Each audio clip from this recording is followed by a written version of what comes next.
So ಇವಾಗ ನಾನೊಂದು update ತಗೊಂಡೆ. ಎಷ್ಟೊಂದು ಜನ ಕಮೆಂಟ್ ಅಲ್ಲಿ ಆಗ್ತಾ ಇದೆ ಸಮೀರ್ ಬಾಸ್ ಸೇಫ್ ಆಗಿದಾರ, ಅರೆಸ್ಟ್ ಮಾಡಿದಾರ ಅಂತ ಅದು ಇದು ಅಂತ. ಸೊ ನನಗೆ ಗೊತ್ತಿರೋ ಅಷ್ಟು ಮಟ್ಟಕ್ಕೆ ಇವಾಗ ನಾನು ತಿಳ್ಕೊಂಡಿದ್ ಮಟ್ಟಕ್ಕೆ ಅರೆಸ್ಟ್ ಏನ್ ಮಾಡಿಲ್ವಂತೆ, ಎಂಕ್ವೈರಿ ಇತ್ತಂತೆ. ಸೊ ಅವ್ರ ಆಚೆ ಇದಾರೆ, ಇವಾಗ ಆರಾಮಾಗಿದ್ದಾರೆ ಅಂತ ಹೇಳಕ್ಕಲ್ಲ, ಅವ್ರಿಗೂ ಆದಷ್ಟು ಪ್ರೆಷರ್ ಇರುತ್ತೆ.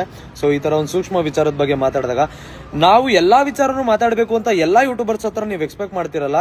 ನಾವುಗಳು ಕೂಡ ಮನುಷ್ಯ, ನಮಗೂ ಕೂಡ ನಿಮಗೇನು ಗೊತ್ತಿರುತ್ತೆ ನಮಗೂ ಅಷ್ಟೇ ಗೊತ್ತಿರುತ್ತೆ.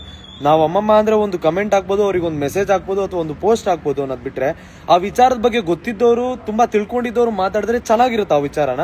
ಅಂಡ್ ಮೋರ್ ಓವರ್ ತುಂಬಾ ಸೂಕ್ಷ್ಮವಾದ ವಿಚಾರ ಆಗಿರೋದ್ರಿಂದ ಅದು ಬಲೂನ್ ತರ, ನಾವು ಗುಂಡ್ಪಿನ ತರ ಇರ್ತೀವಿ. ನಾವೇನಾರು ಹೆಚ್ಚು ಕಡಿಮೆ ಮಾತಾಡಿದ್ರೆ ನಮ್ಮ ವಿರುದ್ಧ ತಿರ್ಕೊಳ್ಳುತ್ತೆ, ಜೊತೆಗೆ ಆ ವಿಚಾರ ನಮ್ಮ ಫ್ಯಾನ್ಸ್ಗಳಿಗೂ ಕೂಡ ಹರ್ಟ್ ಆಗುತ್ತೆ.